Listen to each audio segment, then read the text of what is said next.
안녕하세요. 탐스런 지구과학2의 정영일입니다. 여러분들 오늘은 이제 33강 이제 6번째 시간입니다. 자, 오늘 배울 내용은 이제 여러분들이 지구과학 1에서 배웠던 여러 규모의 순환들에 뭐가 있는지 먼저 살펴볼 거고요. 자, 그리고 나서 이제 편서풍 파동 배웁니다. 자, 오늘 배울 내용 교재를 보면은 154쪽에 나와 있고요. 먼저 개요부터 한번 살펴볼게요. 자, 먼저 맨 처음에 나오는 내용이 여러 규모의 대기후 순환입니다. 자, 미규모부터 시작해서 우리 지구 규모까지 한번 해볼 거고요. 자, 이제 그 다음에 열적 순환 과정도 배우게 됩니다. 우리 단순히 뭐 해풍은 왜 생기고 그 다음에 육풍은 왜 생기는지 이제 간단하게 외웠을 텐데요. 이제는 구체적으로 열적 순환 과정 통해서 알아볼 거고요. 자, 그 다음이 가장 중요한 겁니다. 요거는 시험에 꼭 나오는 건데요. 편서풍 파동, 요거 아주 중요합니다. 자, 이 내용을 먼저 배울 거고, 자, 중요도 저기압 같은 경우는 나중에 조금 더 심해서 배우게 되는 거고요. 자, 그 다음에 편서풍 파동 같은 경우 우리가 실제로 경험해보지 못하기 때문에 실험을 통해서 알아본다라는 거. 그래서 실험 그리고 여기 나온 편서풍 파동 요거는 꼭 아셔야 된다는 거 새롭게 배우기 때문에 공부를 해야 됩니다. 자, 그럼 먼저 맨 처음에 나와 있는 우리 규모부터 한번 따져볼게요. 자, 그래프 한번 봅니다. 자, 대기순환의 규모에서 먼저 가로축 같은 경우에는 공간 규모라고 나와 있습니다. 자, 크기를 얘기하는 건데요. 수평적으로 얼마나 큰지 그 사이즈를 가지고 공간 규모라고 이야기를 합니다. 자, 공간 규모가 있고요. 그 다음에 위쪽으로 가면서 시간 규모입니다. 자, 이런 대기 현상이 먼저 발생을 하고 나서 얘가 없어질 때까지 걸리는 시간, 수명이라고 생각하시면 되죠. 그 수명이 얼마인지 시간 규모 가지고 나타내 봅니다. 자, 위로 올라가면서 이렇게 시간이 길어지죠. 자, 여기에서 여러분들 먼저 가장 작은 단위가 미규모입니다. 미규모. 대표적인 게 난류가 있고요. 토네이도가 있고요. 자, 두 번째가 중간규모입니다. 중간규모는 해륙풍, 상곡풍, 뇌우가 있습니다. 각각의 예도 여러분들 기억하셔야 돼요. 자, 그다음에 종간규모 있습니다. 종간규모는 태풍, 고기압, 저기압 이렇게 있고요. 그다음에 지구규모. 어마어마하게 큰 거죠. 자, 이거는 대기대순환, 지난 시간에 배웠던 그런 것과요. 오늘 배울 편서풍 파동, 그 다음에 계절풍 이런 게 있는데요. 자, 여기에서 중요한 의미는 여러분들 이것도 해석할 수 있어야 돼요. 일단 일반적으로 공간 규모가 커지면 커질수록 시간 규모도 대체적으로 어떻게 되죠? 커진다라는 거. 사이즈가 크면 클수록 오랫동안 산다는 거 먼저 첫 번째 이걸 기억하셔야 됩니다. 꼭 그런 건 아니고 대체적으로 그렇다. 이게 첫 번째고요. 자, 두 번째 같은 경우에는 자, 우리가 일기도상에서 어떤 애들이 일기도상에 표현이 되는지 이걸 생각해야 되는데 일기도상에는 여기는 태풍이라든가 고기압, 저기압이 표현되기도 합니다. 이게 자주 표현돼요. 자, 태풍 같은 경우는 등압선이 이렇게 조밀하게 일기도상에 나타나는 게 태풍이고요. 자, 이렇게 그려놓고 나서 등압선 그려놓고 가운데 고 쓰면은 고기압이죠. 자, 일기도상에는 여기 나와 있는 종간 규모 같은 경우가 표현이 된다라는 걸 생각하시면 되고요. 자, 하나 더 중요한 거는 자, 우리 지구 자전의 효과 중에서 전향력이 있습니다. 자, 전향력은 우리가 작은 규모에서는 생각할 필요가 없다. 자, 생각하려면 이제 종간 규모, 지구 규모 이쪽에서만 생각하지 중간 규모까지는 생각할 필요가 없습니다. 뭐 예를 들어서 여러분들 무슨 운동장에서 공을 차는데 골대가 이렇게 있어요. 골대가 있는데 우리는 북반구에 살고 그 다음에 골대 여기 있으면 내가 공을 차면은 보이는 방향에 오른쪽으로 공이 휘어가겠지. 그러니까 내가 뭐 골대 왼쪽을 차겠다 이런 거 없잖아요. 그죠? 뭐 공을 던질 때도 저기가 포수가 있으니까 겨냥을 하는데 얘가 오른쪽으로 휘니까 왼쪽으로 겨냥해 던져야지 이런 거 안 하죠. 자, 규모가 작은 거는 전향력 신경 쓸 필요가 없습니다. 그래서 종간 규모, 지구 규모 요것만 신경 쓰자 이런 것까지 판단할 수가 있고요. 자, 일반적으로 이런 그래프에서는 그 정도를 기억하셔야 됩니다. 자, 먼저 첫 번째 그럼 여기에서 미규모부터 한번 해볼게요. 가장 작은 거죠. 자, 미규모는 우리가 크게 두 가지가 있습니다. 난류하고 토네이도가 있는데요. 먼저 난류부터 봅니다. 자, 난류 같은 경우에는 자, 우리 지표에서 위로 올라가면 올라갈수록 마찰력이 작아진다는 건 배웠죠. 그럼 반대로 얘기하면 아래로 내려오면 내릴수록 마찰이 커집니다. 자, 여기 보니까 산도 있고요. 건물도 있어요. 바람이 이렇게 쭉 일자로 가고 싶어도 건물들 때문에 일자로 먹고 막 이렇게 휘겠죠. 꼬불꼬불해집니다. 또는 지표 같은 경우에는 어느 지역이 가열되면 여기 뜨거워지니까 뭐 대류도 일어날 거예요. 그죠? 그렇기 때문에 자, 지표에서 가까운 이 영역에서는 바람의 방향이라든가 세기가 일정하지가 않습니다. 조금 난해해요. 그렇기 때문에 난류라고 표현합니다. 자, 반대로 이제 위로 올라가면 올라갈수록 이제 마찰 영향이 적기 때문에 쭉 지나가겠죠. 그리고 측류라고 표현한다는 거 이렇게 생각하시면 되는데요. 자, 여기에서 난류는 가끔 위험한 상황을 초래하기도 합니다. 예를 들면 이렇게 낮은 산이 있는데 이 낮은 산을 비행기가 물론 높이 날면 상관이 없어요. 근데 낮게 날 때는 이런 흐름 때문에 비행기 막 뒤집어지기도 하거든요. 그래서 위험합니다. 난류는 그래서 위험하다라는 걸 생각해야 되는데 물론 위험한 것만 있는 게 아니라 우리한테 주는 이점도 있습니다. 자, 이점에는 뭐가 있을까요? 난류가 우리에게 이로운 점. 자, 만약에 어떤 사람도 여기다 막 이렇게 오염물질을 막 퍼뜨렸어요.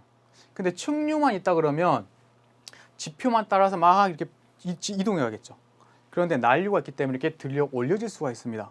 그래서 지표에 있는 오염물질이라든가 또는 너무 뜨겁다 이럴 때도 난류가 생기면은 자, 열이라든가 이런 거를 주변으로 퍼뜨릴 수가 있다 이런 걸 생각하면 된다는 것. 이게 난류가 갖는 의미가 됩니다. 오염물질의 확산 또는 열이 넘칠 때 그 열을 퍼뜨려준다 이런 걸 생각하시면 되고요. 자, 이제 그 다음에 토네이도도 미규모입니다. 자, 토네이도 우리 영화에서 많이 보죠. 뭐 뉴스에도 많이 나옵니다. 자, 여기 보니까 회오리 모양 보이시죠? 이게 토네이도입니다. 자, 토네이도 같은 경우는 어떤 경우에 생기냐면요. 예를 들어서 어느 지역이 너무 뜨거워요. 너무 뜨거우면 저기압이 만들어지겠죠. 그때 저기압이 생기면 상승기력이 생깁니다. 그죠? 공기가 위로 올라가요. 자, 토네이도 같은 경우는 그런 형태라고 보시면 크게 어긋나지 않습니다. 근데 토네이도 직접 요거 겪어본 친구들은 실제로 본 친구들 알겠지만 어마어마하게 무섭습니다. 자, 왜냐하면 어마어마하게 강한 이렇게 상승기류가 나타나기 때문에 건물들이 같이 딸려 올라가요. 뭐 동물도 막 올라가고 이러죠. 자, 토네이도 의미는 좀 위험한 거다. 이렇게 생각하시면 되고요. 자, 이 토네이도 이렇게 깔때기 모양으로 이렇게 회오리를 유지하면서 올라갑니다. 근데 실제로 토네이도 가장 위험한 점은요. 가운데가 너무 저기압이에요. 그렇기 때문에 건물들의 벽이 무너질 수도 있다는 거. 자, 이런 의미로 토네이도 생각하시면 되겠습니다.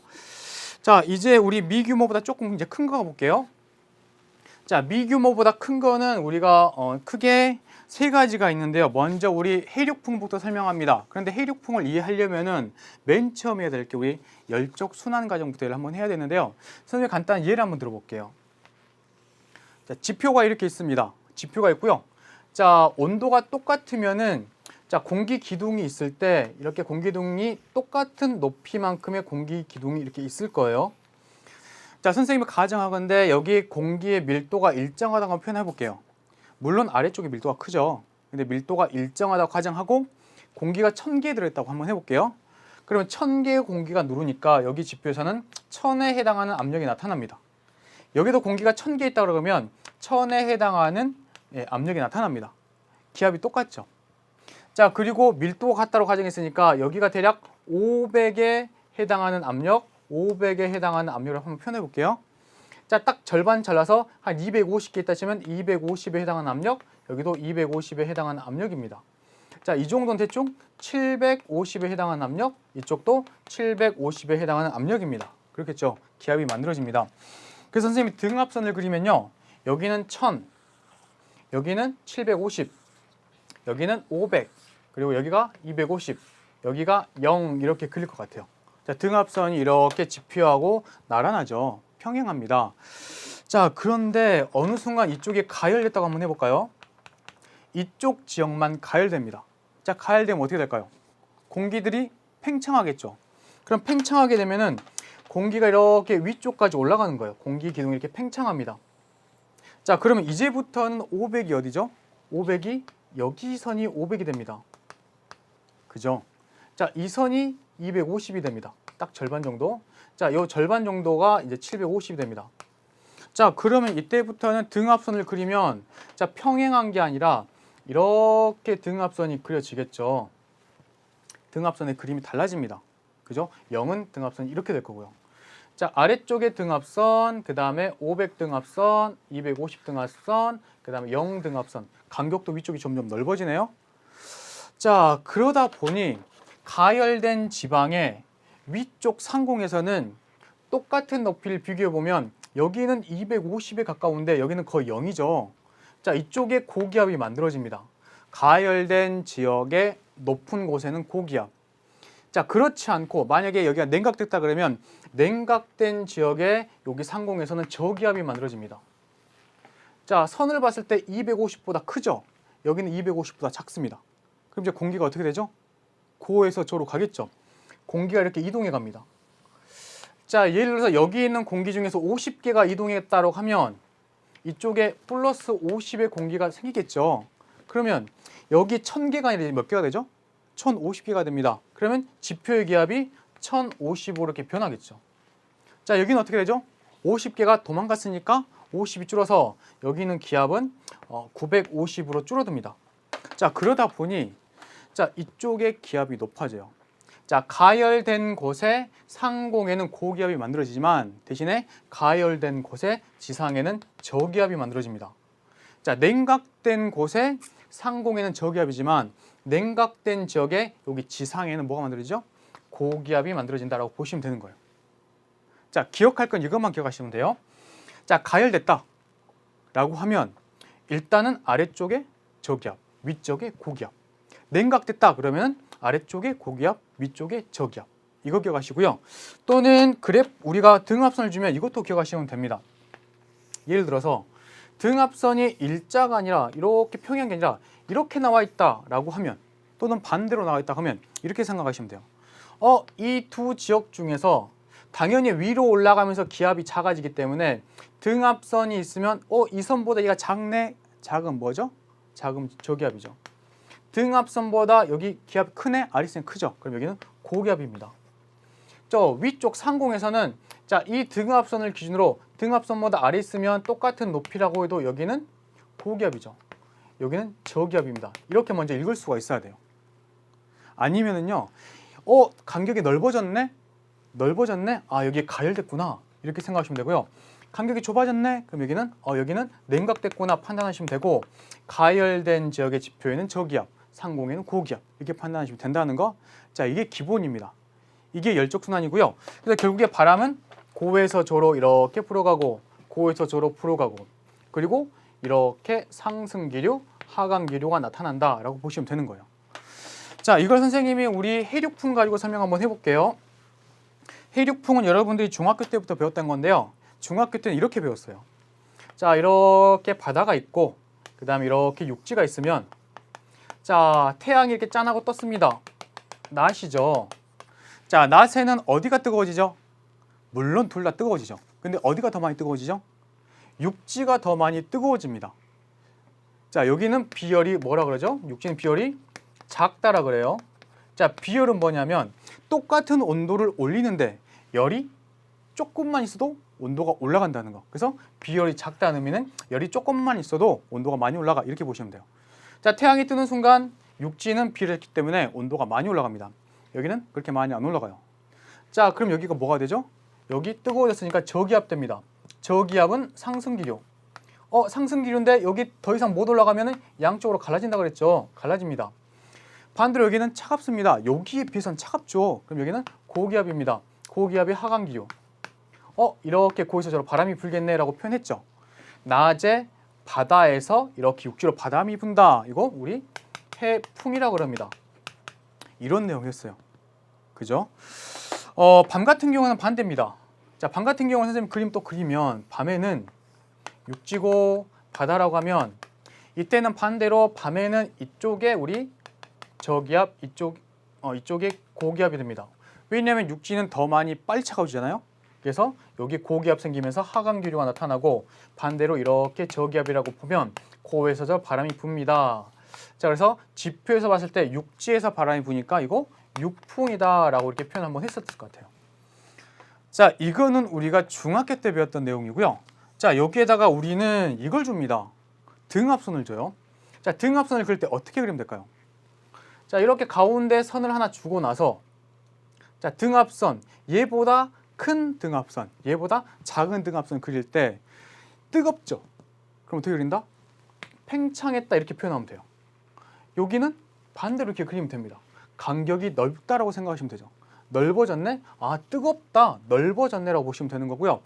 자, 이 선이 똑같은 등압선의 선이면 이 선보다 아래에 있는 이쪽은 고기압, 이 선보다 위쪽에는 여기는 저기압. 그래서 고에서 저로 부는구나. 그래서 이제 등압선만 보고도 이때가 어떤 상황이 차일 수가 있어야 된다는 거고요. 그럼 이쪽도 마찬가지 한번 그려볼까요? 자, 이렇게 등압선이 일자, 이렇게 평행 똑같은 높이라고 했을 때 이쪽이 좀 차가워졌죠?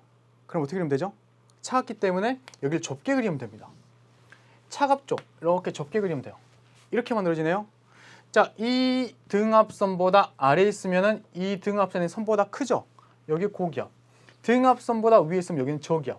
아, 고에서 저로 바람이 부는구나 이렇게 판단할 수가 있어야 된다는 거.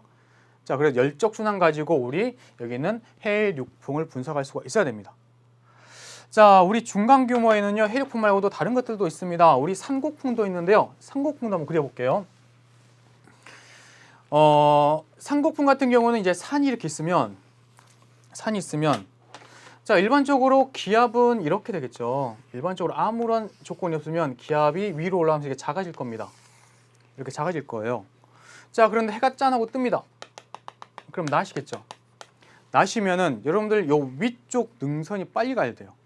아래쪽보다 위쪽 능선이 빨리 가야 됩니다. 그러면 여기 어떻게 그려야죠? 넓어지게 그리면 되죠. 그럼 여기 이렇게 넓어진 형태로 그리면 돼요. 이렇게 넓어진 형태로 이렇게 그려주면 됩니다. 자, 이쪽도 이렇게 넓어지게 그려주면 돼요. 이런 형태로 바뀐다는 거. 이쪽이 이렇게 태양빛을 직접 받다 보니까 온도가 올라가는 거예요. 자, 그러다 보니 이 선을 기준으로 위로 올라가면 기압이 척득을 했죠. 그러면 이 선보다 이쪽 부분은 저기압이겠죠. 이쪽은 고기압이 됩니다. 그럼 바람이 이렇게 부는 거예요. 고에서 저로. 이렇게 산 정상을 향해서 이렇게 바람이 불어갑니다. 골짜기에서 산 정상으로 부니까 곡풍이라 그래요. 자, 낮에는 곡풍. 기억하시면 되고요. 그럼 이걸 반대로 뭐가 되죠? 밤에는 산에서 불어오겠죠. 밤에는 산풍. 이렇게 산곡풍이라고 표현합니다. 그래서 이 모양을 가지고도 여러분들이 판단할 수가 있어야 된다는 거 여러분 기억하시고요. 자, 이제 그 다음에 우리 뇌우도 있습니다. 중간 규모의 뇌우가 있는데요. 자, 뇌우를 보면은 자, 뇌우는 여러분들 여름철에 무지하게 더울 때, 바닥이 아주 뜨거울 때 갑자기 소나기 내리죠. 천둥번개 치죠. 그거 생각하시면 돼요. 자, 뇌우 같은 경우에는 이렇게 생성돼서 소멸되는 과정이 정해져 있습니다. 자, 맨 처음은 바닥이 아주 뜨거울 때 갑자기 이 부분에서 상승기류가 만들어집니다. 그럼 구름 만들어지잖아요. 자, 이때는 아직 비가 오기 전이고 저군 단계라고 표현해요. 저군이 만들어집니다. 그죠? 자, 그리고 이제 상승하다 보면은 이제 드디어 물방울들이 생기면서 이렇게 비를 내립니다. 그래서 소나기를 내려요. 자, 이때가 성숙 단계입니다. 그런데 성숙 단계에서는 상승 기류도 있고 하강 기류도 있다는 거 기억하시면 되고요. 자, 나중에 이제는 요 아래 봤더니 전부 다 하강 기류만 있죠. 자, 하강 기류가 이제 전체적으로 나타납니다.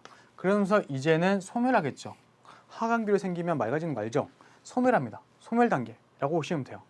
자, 성숙 단계 이때 막 우박도 떨어지고 그 다음에 나중에는 번개도 치고 천둥 치고 이런 거 하는 거 이게 성숙 단계라고 보시면 되는데 자, 여기를 설명하면 여러분들 선생님 그러면 왜 번개는 치는 거예요? 이렇게 질문하는 친구들도 있더라고요.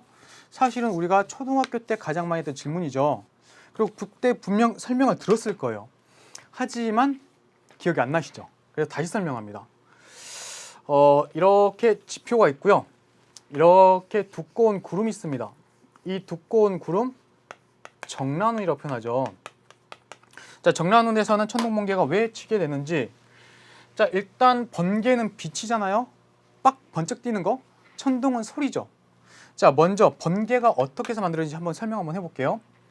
자, 구름이 높기 때문에 여기에는 물방울만 있는 게 아니라 위로 올라가면서 얼음알갱이도 나타납니다. 우리가 빙정이라고 그래요. 빙정. 자, 이렇게 빙정이 있습니다. 큰 빙정 하나 그려볼게요. 이렇게 빙정이 있습니다. 자, 그런데 빙정을 확대해서 보면 자, 이 빙정 같은 경우에는 자, 온도가 다 똑같은 게 아니라요. 그래서 만약에 안쪽에 온도가 마이너스 4도시면은 밖으로 가면서 온도가 더 작습니다. 뭐 이렇게 되는 거예요. 자, 그런데 우리가 물리에서 조금 심화 과정 배우면요. 자, 온도가 낮은 쪽에 이게 플러스가 모여요. 플러스가 모입니다. 그리고 온도가 이게 조금 더 그나마 좀 높은 애는 이게 마이너스가 모이는데 자, 얘네가 멈춰 있는 게 아니라 움직이죠. 막 부딪힌단 말이에요. 부딪히면은 여기 일부가 떨어져 나가요. 조그맣게 떨어져 나갑니다. 조그맣게 떨어져 나가요. 그리고 큰 거 안에 이렇게 남겠죠. 그래서 플러스를 띄는 조그만 것들이 깨져가지고요. 요 위로 올라가요. 그래서 플러스 이렇게 됩니다. 플러스. 얘네는 무거우니까 마이너스 이렇게 만들어지는 거예요. 이게 분리가 됩니다. 물론 이 과정 말고도 몇 가지 과정이 더 있어요. 근데 간단하게 이렇게 설명하면 결국에는 이렇게 나눠지는 거죠. 나눠지면 여기에 얘 플러스가 있으니까 지표에는 아니 마이너스가 있으니까 지표에는 이렇게 플러스가 만들어지죠. 유도가 됩니다. 그러다가 이 차가 어마어마하게 커져버리면 갑자기 방전이 일어납니다. 그때가 뭐다? 번개다라고 생각하시면 돼요. 번개고요. 자, 번개 같은 경우 고압이죠. 그럼 그 번개가 치는 순간 그 주변에는 온도가 갑자기 올라가죠. 어마어마하게 올라갑니다. 그럼 그 주변에는 공기가 갑자기 팽창해요. 그죠? 그때 그 팽창에 의한 그 공기의 진동이 이렇게 소리로 퍼져 나갑니다. 그래서 이걸 천둥이라고 그러죠. 천둥 번개 이렇게 생각하시면 돼요. 자, 이런 내용은 조금 심화된 과정에서 언급될 수 있는 건데요. 사실 물리적인 내용이 좀 더 크긴 하지만 한번 해결해 봤습니다. 자, 여기까지 해서 우리 뇌우까지 해서 우리 중간 규모가 끝났고요. 이 선생님 옆에다 다시 한번 그릴 건데요. 우리 종강 규모 한번 갈게요. 종강 규모. 자, 종강 규모에는 고기압, 그리고 저기압, 그리고 마지막에 태풍 이렇게 세 가지를 언급합니다. 자, 사실 태풍도 저기압에 포함되긴 해요. 자, 간단하게 이것도 요약을 한번 해보면요. 지표가 있습니다. 주변보다 기압이 높은 게 고기압이죠. 주변보다 기압이 낮으면 저기압입니다. 그래서 바람이 어떻게 간다? 지표에서 고에서 저로 바람이 이렇게 불어갑니다. 자, 저기압에서는 공기가 모이니까 자, 지상에서 수렴이 일어나면서 공기가 상승합니다. 자, 고기압에서 바람이 이렇게 불어나가니까 여기서 발산하면서 부족한 공기를 위에서 이렇게 채워줍니다. 그리고 위에서 이렇게 흐름이 연결되죠. 자, 이렇게 해서 고기압, 저기압의 특징인데요. 자, 고기압 같은 경우에는 하강 기류가 있기 때문에 여기는 날씨가 어떨까요? 구름이 사라지죠. 단열 압축에서 구름이 사라지니까 여기는 날씨가 맑다라고 생각하시면 되고요. 자, 이쪽 같은 경우에는 상승 기류입니다. 단열 팽창이죠. 자, 상승 기류에서 여기는 날씨가 흐림 이렇게 생각하시면 되고요. 자, 이렇게 구름도 만들어지고 이렇게 비가 내리기도 한다라는 걸 생각할 수가 있습니다. 그죠? 자, 그리고 이건 옆에서 본 거고요. 위에서 보면은 고기압에서는 바람이 불어 나갑니다. 바람이 불어 나가는데 북반구에서는 불어 나갈 때 이렇게 시계 방향으로 불어 나가고요. 자, 저기압에서는 바람이 불어 들어옵니다. 불어 들어올 때 반시계 방향으로 바람이 불어 들어온다라는 것까지 생각할 수가 있어야 됩니다. 이 중에서 우리가 지금 선생님 설명할 거는요. 여기 나와 있는 고기압만 설명할 거예요. 자, 저기압 같은 경우는 이제 두 가지로 나중에 다음 시간 나눠서 할 건데, 자, 온대 저기압이라는 게 있고 열대 저기압이라는 게 있습니다. 자, 이 열대 저기압에 포함되는 게 태풍이고요. 이거는 다음 시간에 하고요. 자, 고기압 같은 경우도 분류해 볼 수가 있습니다. 뭐 멈춰 있다, 움직인다 가지고 뭐 정체성, 이동성으로 나누기도 하는데요. 자, 그것보다 더 많이 언급되는 게 한랭 고기압, 그 다음에 온난 고기압 이렇게 두 개로 분류를 합니다. 그래서 요 두 개 분류를 한번 따져볼게요. 자, 우리 교재 보면은 지난 시간에 배웠던 내용 가지고 설명을 먼저 할 건데요. 자, 그림 봅니다. 자, 여러분들 지난 시간에 우리 고기압 생기는 것 여기서 기억하시죠? 고기압이 지금 어디 있죠? 자, 열대 수렴대에서 공기가 올라가다가 자, 이제 고기도로 또 이동해 가다가 자, 이렇게 아래로 내려갑니다. 아열대 고압대 기억나시죠? 아열대 고압대. 여기 왜 내려간다고 그랬죠? 공기가 이동해 가다가 여기에 쌓인다 그랬죠? 축적됩니다. 축적된 뿐만 아니라 이게 온도가 또 주변보다 또 상공은 온도가 낮기 때문에 결국에 이렇게 내려가요. 자, 쉽게 얘기하면 공기가 축적돼서 내려간다. 그래서 고기압을 보시면 되고요. 자, 또 고기압이 여기 있습니다. 북극 지방에는 왜 내려간다고 그랬죠? 고기압 생성되는 이유가 여기가 차갑기 때문에 이렇게 공기가 내려갑니다. 요건 단순히 차갑기 때문에. 여기는 공기가 축적되어서 내려가는 거고요. 지표가 차갑기 때문에 고기압이 만들어지는데, 자, 여기에서 만들어지는 게 우리 온난 고기압, 이쪽에서 만들어지는 게 한랭 고기압, 이렇게 간단하게 비교를 하셔도 돼요. 자, 이 내용을 우리 교재에 있는 거 가지고 설명 한번 해볼게요. 자, 교재 그림 봅니다. 자, 다음 그림 보면 요게 나와 있을 거예요. 봅시다. 자, 먼저 온난 고기압과 한랭 고기압이 있습니다. 온난 고기압 같은 경우에는 아까 봤지만 상공에서 공기들이 막 모이다가 축적되는 거예요. 그렇기 때문에 높은 곳에서조차 주변보다 기압이 높죠. 그리고 축적된 공기가 내려오다 보니까 단열 압축돼요. 그래서 이 높이까지 전체가 전부 다 온도가 주변보다 높습니다. 그래서 고기압이 있는 곳, 똑같은 높이의 고기압이 이 높은 곳까지도 주변보다 고기압이죠. 이런 거 온난 고기압이면서 고기압의 키가 큽니다. 이거 키가 큰 고기압, 키 큰 고기압 이렇게 표현하고요. 자, 대표적인 게 아까 30도 지방이었지만 우리나라로 따져보면 북태평양에 있는 북태평양 기단 생각나시나요? 북태평양 고기압, 우리나라 여름철에 영향 주는 그거 생각하시면 됩니다. 자, 여기 보면 이제 한랭 고기압입니다. 한랭 고기압은 아래가 차가우니까 공기가 내려온 거라 그랬죠. 그래서 아래쪽에는 공기가 지금 많아서 고기압입니다. 하지만 위쪽은 주변보다 기압이 낮아서 저기압이에요. 이렇게 보시면 되고요. 자, 고기압이 있는 높이가 이 정도까지밖에 안 되네요. 그래서 여기는 반대로 키가 그래서 키 작은 고기압 이렇게 쓰기도 하고요. 우리나라 같은 경우에는 어떤 고기압 있죠? 우리나라에 시베리아 고기압이 영향을 주죠. 그래서 시베리아 고기압 생각하시면 되고요. 겨울철에 영향을 준다. 이렇게 두 개를 비교해 볼 수가 있습니다. 이렇게 해서 일단 우리가 고기압까지 해봤고요. 태풍 원선생님 다음 시간에 한다고 그랬어요. 자, 이제 마지막으로 남은 게 큰 규모입니다. 지구 정도의 사이즈라고 생각하시면 돼요. 지구 규모 볼 텐데요. 자, 거기에는 일단 대기대순환, 계절풍, 편서풍, 파동이 있습니다. 자, 먼저 우리 계절풍부터 한번 볼게요. 자, 계절풍을 보면은 이거는 이제 해륙풍하고 연관시켜서 생각하시면 돼요. 자, 우리나라 겨울이 됐다고 한번 해볼게요. 자, 겨울이 되면은 자, 여기에는 육지하고 그 다음에 바다 중에 어디가 빨리 식죠? 육지가 더 빨리 식죠. 그럼 육지 쪽에서 이렇게 고기압이 만들어집니다. 온도가 낮으니까 고기압 만들어지는 거예요. 자, 고기압이 만들어지고 바다 쪽에는 저기압이 만들어진다고 보시면 돼요. 자, 그래서 대체적으로 바람이 이렇게 불겠죠. 그래서 우리나라의 북서 계절풍을 만들고 있는 자, 이게 계절풍 중에서 겨울의 계절풍이 됩니다. 당연히 대륙과 해양의 비열차 때문에 만들어지는 거죠. 요거는 우리 육풍 생각하시면 돼요. 자, 이쪽에 보면 이제 여름철입니다. 여름철 같은 경우에는 육지가 빨리 뜨거워지죠. 육지가 빨리 뜨거워지니까 육지 쪽에 이렇게 저기압이 만들어집니다. 자, 대륙의 저기압. 자, 반대로 바다 쪽에 해양의 고기압 만들어지고요. 고에서 저로 이렇게 바람이 불어갑니다.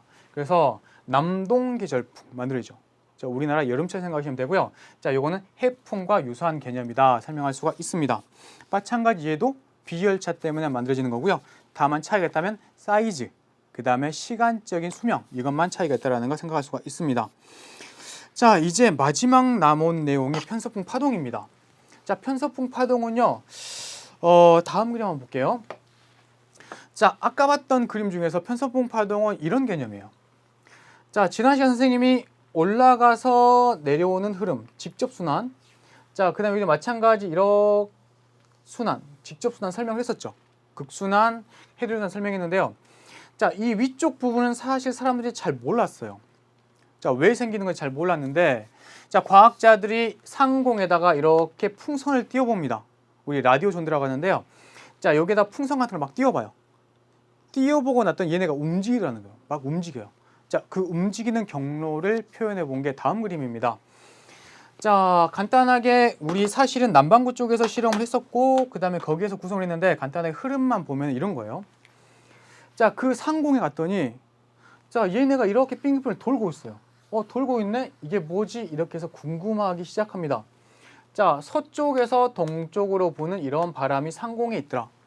자, 중위도 상공에 이렇게 빙글빙글 도는 편서풍이 있더라라는 걸 먼저 발견해요.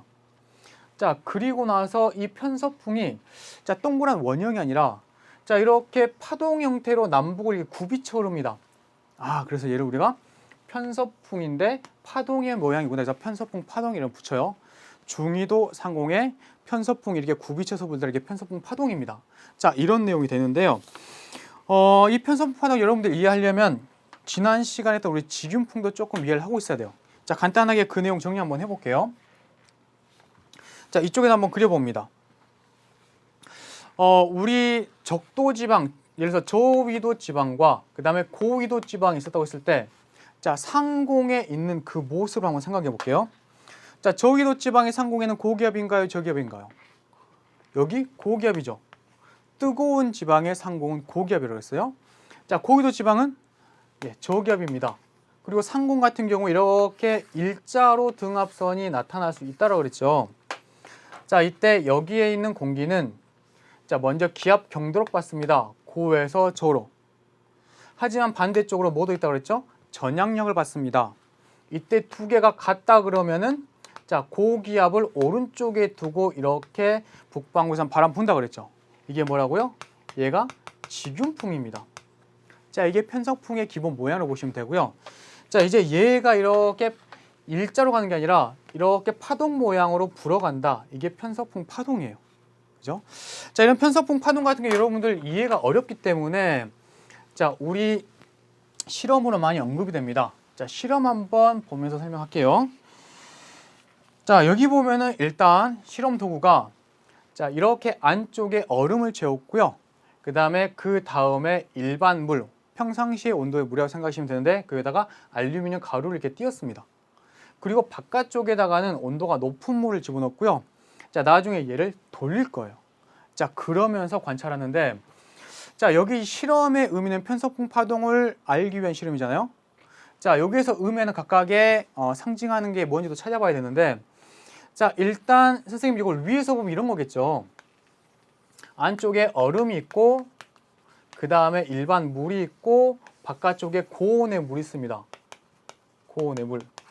그리고 여기에 이렇게 이제 일반적인 물들이 있고 알루미늄 가루가 이렇게 막 띄어 있을 거예요.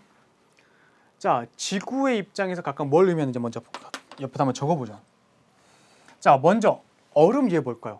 얘 얼음 뭘까요? 의미하는 게 온도가 낮다죠. 그럼 여기는 고위도 지방 또는 극지방이나 고위도 지방이다 생각하시면 됩니다. 고위도 지방. 여기 극지방 또는 고위도 지방 생각하시면 돼요. 그럼 여기는 뭘까요? 여기는 적도 지방 또는 뭐라고 생각해야 되죠? 적도 지방, 그 다음에 여기는 저위도 지방이라고 생각하시면 됩니다. 그죠? 그럼 여기가 중위도네요. 그죠? 중위도 지방이고 자, 여기에서 이제 얘를 돌립니다. 지금 반시계 방향으로 돌리죠. 반시계 방향 요 회전통 전체를 돌릴 거예요. 자, 이게 돌린다는 건 의미가 뭐죠? 지구가 자전하고 있다는 걸 의미합니다. 지구의 자전. 그리고 빙글빙글 돌리는데 반시계 방향으로 돌리니까 자, 북반구를 가정하고 지금 실험하고 있다는 것까지 알 수가 있습니다. 자, 이때 얘를 돌리면 이제 속도에 따라 좀 실험 결과가 달라지는데 돌릴 때 여기는 알루미늄 가루 어떻게 될까요? 이제 요게 포인트예요. 자, 선생님이 예측한 건데 자, 만약에 이걸 돌리지 않았을 때는 이런 상황 아닐까요? 자, 일단 이쪽은 온도가 낮습니다. 온도가 낮으면 물은 밀도가 커져서 어떻게 되죠? 당연히 가라앉겠죠. 이쪽은 온도가 높습니다. 온도가 높아지면 이렇게 밀도가 작아서 이렇게 올라갈 겁니다. 그리고 이렇게 순환이 생기겠죠. 이렇게 빙글빙글 순환이 생길 것 같아요. 만약에 회전 요 원통을 돌리지 않는다 그러면 이렇게 순환이 생길 것이다. 알루미늄 가루 이쪽에 막 모이겠죠. 이걸 생각할 수 있고요. 얘를 돌려버리면 조금 상황이 달라집니다. 자, 실험 결과 우리 교재에 나와 있는데요. 교재 한번 볼까요? 자, 먼저 첫 번째입니다. 회전 속도가 느릴 때. 자, 이럴 때는 뭐 돌리지 않거나 느릴 때. 자, 이 바깥쪽에서 상승해서 타고 가다가 안쪽에서 내려와서 이렇게 돌죠. 이런 순환이 생깁니다. 자, 위에서 보면은 살살살 돌릴 때는요. 자, 안쪽으로 모이긴 모이는데 자, 위에서 봤을 때 이렇게 안쪽으로 모이긴 모이는데 자, 이렇게 모양이 그렇게 복잡한 모양은 아니죠. 자, 그런데 얘를 빨리 돌려버리면 상황이 달라집니다. 자, 빨리 돌려버리면 자, 여기 보니까 어떻게 됐죠? 꾸불꾸불해졌죠. 뭔가 복잡해졌죠. 자, 요약해서 그려보면 이런 거예요. 자, 흐름이 이렇게 만들어진다는 거죠. 이런 흐름이 만들어집니다. 자, 이걸 그려보면요. 이런 거라는 거예요. 이렇게 막 이렇게 복잡해진다는 거예요. 흐름이 복잡해집니다. 자, 이게 뭐다 지금? 편서풍 파동이다라고 생각하시면 돼요. 편서풍 파동 실험의 의미는 자, 이런 걸 찾아보는 거다라고 생각하시면 되고요. 자, 이때 이걸 조금 더 자세히 보면은 자, 극지방이라고 생각하고 여기가 적도지방이라고 생각하고 중위도라고 생각하면은 자, 지금 서쪽에서 바람이 불어갑니다. 편서풍이죠. 그리고 파동 형태입니다. 편서풍 파동과 관련된 실험인데요. 자, 회전 속도를 빠르게 했을 때 편서풍 파동이 나타나고 있으면서 자, 얘를 더 자세히 그려보면 선생님이 이쪽 부분만 한번 확대 한번 해볼게요. 자, 이런 모양인데 극지방이고 적도지방인데 이렇게 가다가 이 안쪽에 이상한 흐름도 만들어집니다. 자, 이렇게 도는 흐름, 반드시 이렇게 반시로 도는 흐름, 이런 흐름도 만들어진다는 거. 그죠? 자, 참고로 이거 선생님이 상공이라면 이거 선생님이 직윤풍이 아니라 경도풍이라 쓸 거예요. 여기가 고일까요? 여기가 고일까요? 이거 한번 생각 한번 해보세요. 어디가 고일까요? 생각하는 방법 두 가지라고 그랬죠. 북반구 사람들은 어느 쪽 손? 오른쪽 손으로 고기 먹습니다. 이렇게 지나가면서 오른쪽을 두고 고기압. 진행하는 방향에 오른쪽에 고기압 맞죠? 진행 방향 왼쪽은 저기압입니다. 이렇게 고기압성 경도풍, 저기압성 경도풍이 만들어진다라고 생각하시면 돼요. 또는 이쪽은 지금 적도라고 그랬죠. 적도 지방의 상공에는 뭐가 있다? 고기압이 있다. 이렇게 생각해도 됩니다.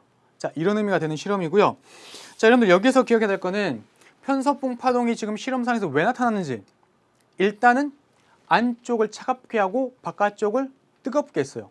온도 차가 있어야 편서풍 파동이 나타날 수가 있습니다. 또한 그냥 돌 때가 아니라 돌렸을 때죠. 지구 자전이 있어야 편서풍 파동이 나타난다는 거.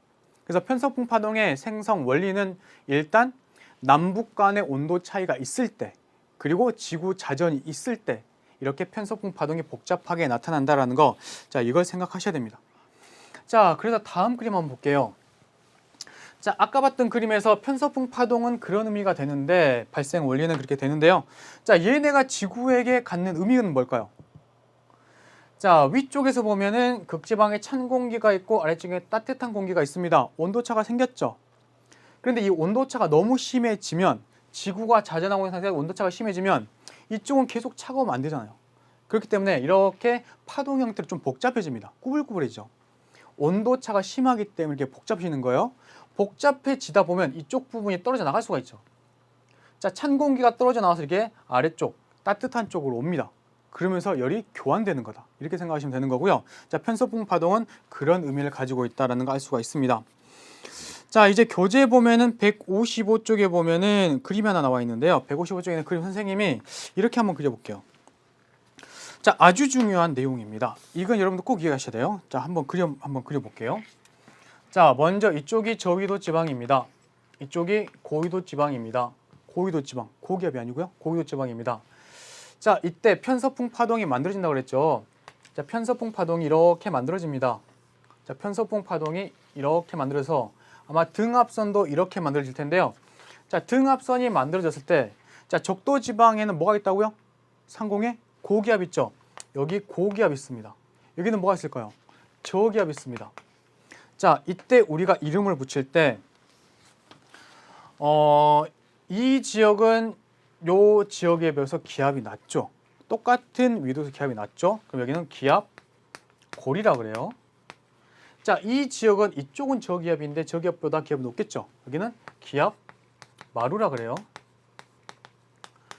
자, 이때 바람이 대체적으로 상공에서는 등압선에 평행하게 이렇게 바람이 불어갈 겁니다. 자, 그런데 우리 예전에 배웠던 것 중에서 저기압이 있는 여기는 저기압성 경도풍이 불 거고요. 고기압이 있는 여기는 고기압성 경도풍이 불 거예요. 그리고 여기는 지금 평행하다 보면 여기는 직윤풍이 불겠죠. 그렇겠죠? 또 여기다 하나만 더 그려보면 이쪽 방향에 뭐 이렇게 쓸 테니까 고기압성 경도풍, 여기 직윤풍 이렇게 불 거예요. 자, 그런데 우리 속도차도 알았습니다. 셋 중에서 어디가 속도가 가장 빠르다고요? 고기압성 경도풍이 가장 빠르다는 거 했었죠. 자, 고기압성 경도풍은 바람이 빨리 갑니다. 바람이 뒤빨라요. 그런데 저기압성 경도풍은 바람이 이렇게 느립니다. 이게 중간이죠. 그럼 상상 한번 해볼게요. 바람이 어마어마하게 빠르게 가다가 갑자기 바람이 느려집니다.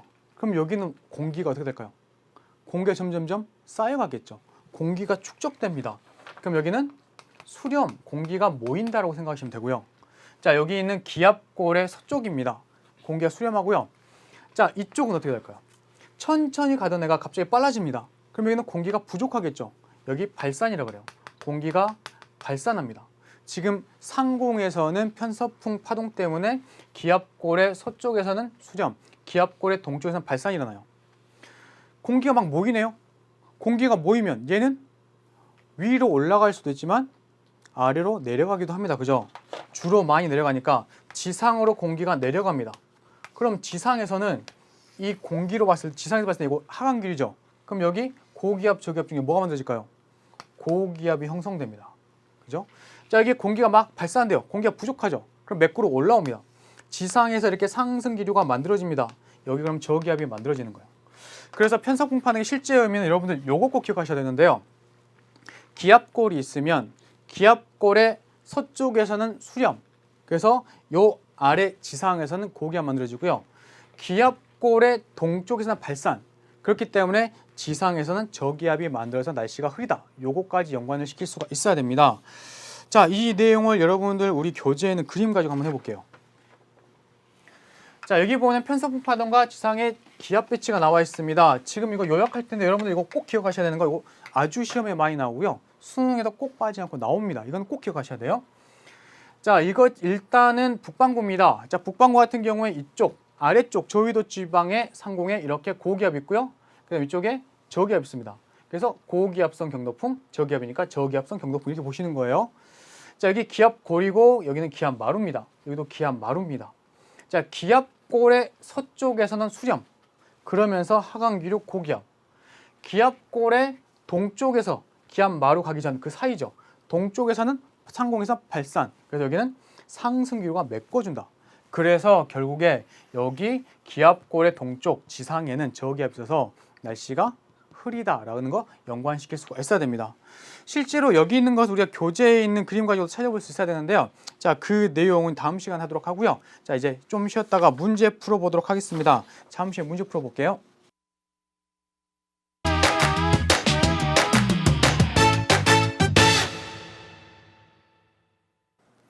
자, 우리 교재로는 166쪽입니다. 19번 문제 있죠. 그거 한번 볼게요. 자, 만약에 중학교라고 그랬으면 요거 막 여기다 해 막 이렇게 그려줬겠죠. 하지만 해를 주지 않습니다, 이제는. 자, 이걸 보는 순간 뭘 먼저 생각해야 된다? 간격이 넓어졌네? 그럼 여기 뭐라고요? 뜨겁다라고 생각하셔야 돼요. 자, 육지가 가열됐다라고 생각하시고요. 자, 육지가 가열됐다. 낮이라고 보시면 되죠. 낮에 해풍이 부는 거나 생각하셔도 되는데 그런 내용을 모르더라도 이것만 알면 됩니다. 위로 올라가면서 당연히 기압은 작아지죠. 그러면 B라고 하는 지점은 1000보다 기압이 높아요. 자, A는 1000보다 기압이 낮습니다. 그러면 여기는 고기압, 이쪽은 저기압이 된다. 바람이 이렇게 부네요 라고 생각할 수가 있죠. 바다에서 육지로 바람이 붑니다. 이거 해풍이라고 보시고요. 이거 낮의 상황이다라고 생각할 수가 있습니다. 자, 문제에서는 A하고 B 지역의 기압을 비교하라고 했으니까 A가 더 크다라고 적으면 되고요. 자, 바람의 방향적으로 그랬으니까 B에서 A로 라고 적으면 되겠습니다. 그죠? 자, 이제 그 다음에 20번 문제 갑니다. 자, 20번 문제에서 이제 우리가 이제 풀어봐야 되는데요. 일단 북반구라 그랬고요. 그 다음 중위도입니다. 편서풍 파동이라고 그랬는데요. 사실 그림이 조금 여러분 보기 좀 애매하긴 하지만 의미상은 이런 것 같아요. 이렇게 와서 이렇게 가는 상황이라고 보시는 것 같아요. 이쪽이 기압골이라고 보고요. 이쪽이 기압마루라고 생각하는 그런 상황인 것 같습니다. 자, 그리고 문제 한번 보면, 자, 일단 우리 여기는 기압골의 지금 어디죠? 기압골의 서쪽입니다. 요거 수렴이라는 그랬죠. 기압골의 이쪽은 동쪽입니다. 기압골의 동쪽에 발산이 일어납니다. 만약 여러분들 이해를 못하겠으면 저번에 배웠던 기본 개념만 집어넣으시면 돼요. 자, 어떤 걸 이용하면 되냐면 일단 북반구에서는 진행 방향의 오른쪽에 뭐가 있다고요? 고기압이 있습니다. 이쪽에 고기압, 이쪽에는 저기압 이렇게 적고요. 고기압에서 바람이 빠르다고 그랬죠. 여기 되게 빨리 가네? 여기 천천히 가잖아. 그럼 여기는 공기가 발산됩니다. 빨랐다가 느려지네? 공기가 수렴하잖아. 이렇게 보시면 돼요. 공기가 수렴했기 때문에 갈 데가 없습니다. 쌓인 공기가 아래로 내려옵니다. 그럼 여기는 하강기류, 그럼 지상의 고기압. 자, 여기는 공기가 부족하죠. 위로 매꾸로 올라갑니다. 상승기류, 지상의 저기압 이렇게 판단할 수가 있다는 거 보시고요. 자, 그럼 1번부터 봅니다. A에서, 여기 있네요. A에서 바람은 반시계 방향으로 불어 들어간다. 고기압에서는 시계 방향으로 불어 나가야죠. 1번 옳지 않습니다. 자, 2번 보면 A의 상공에서, A의 상공 여기인 것 같아요. 공기는 수렴한다. 맞는 설명입니다. 그죠? 자, 3번에서 B의 상공에서 찬 공기가 남쪽으로 이동한다. 자, 공기가 이렇게 가고 있죠. 이쪽은 온도가 높아요. 위쪽은 온도가 낮습니다. 저위도가 온도가 높은 거 아시죠? 자, 이렇게 공기가 올라갑니다. 자, 따뜻한 공기가 이렇게 올라가고 있다는 걸 생각하시면 되죠. 그렇기 때문에 3번 옳지가 않고요. 자, 4번 보면 B에서는 날씨가 맑다. B에서 날씨가 맑은 게 아니죠. 저기압 날씨가 흐립니다. 자, 5번에서 B의 날씨는 앞으로 서쪽으로 이동할 것이다. 얘네 전체적으로 편서풍이죠. 그럼 얘가 이렇게 가요.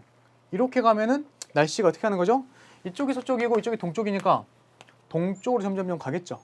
그죠? 우리나라 그려보면은 우리나라에서도 마찬가지 이렇게 기상 변화가 나타나는 거 아시죠? 그죠? 그렇기 때문에 거기 나와 있는 것 5번 옳지가 않습니다. 정답은 2번이고요. 자, 174쪽에 있는 15번 문제 갑니다.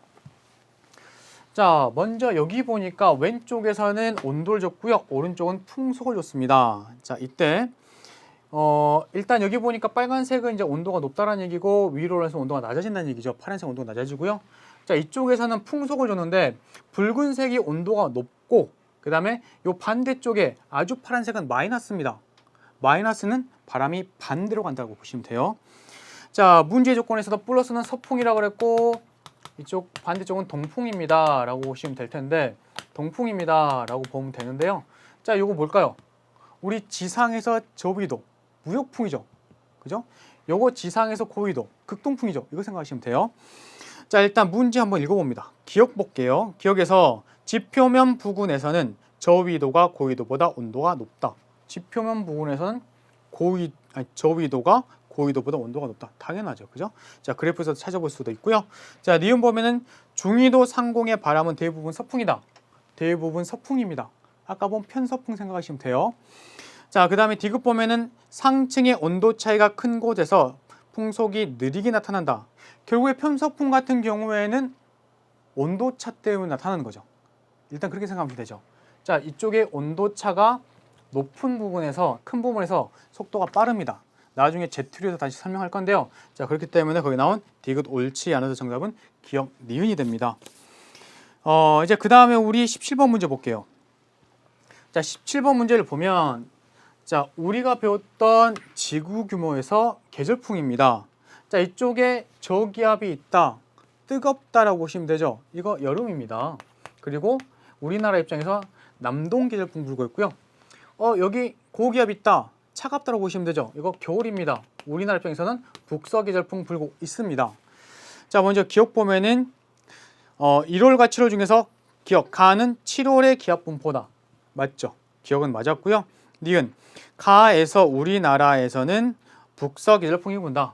남동이네요. 옳지가 않습니다. 디귿 나의 대륙에는 키 큰 고기압. 자, 대륙입니다. 우리나라 같은 경우 겨울철에 뭐가 있죠? 시베리아 기단 있죠? 시베리아 고기압은 키가 작다 그랬죠. 그래서 디귿 옳지 않고요. 자, 리을 보면은 가와 나의 가하고 나의 기압 분포의 변화는 왜 나타나죠? 당연히 대륙과 해양의 비열 차이 때문입니다. 자, 그렇게 소설되어 있기 때문에 맞는 설명이다. 그래서 정답은 기억 리을 1번이 정답이 됩니다. 자, 여기까지 해서 일단 우리 6번째 시간까지 해봤고요. 이제 마지막 남은 시간이 7번째 시간에서 편서풍 파동과 편동풍 파동 이런 내용 나옵니다. 자, 절반은요 어렵진 않아요. 근데 절반은 새로 배운 내용입니다. 그렇기 때문에 절반만 선생님 초반에 얘기하는 내용만 잘 이해하면은 뒤쪽 부분 어렵지 않습니다. 자, 고생하셨고 선생님 다음 시간에도 강의 준비해서 오도록 하겠습니다. 여러분들 다음 시간에 만나요.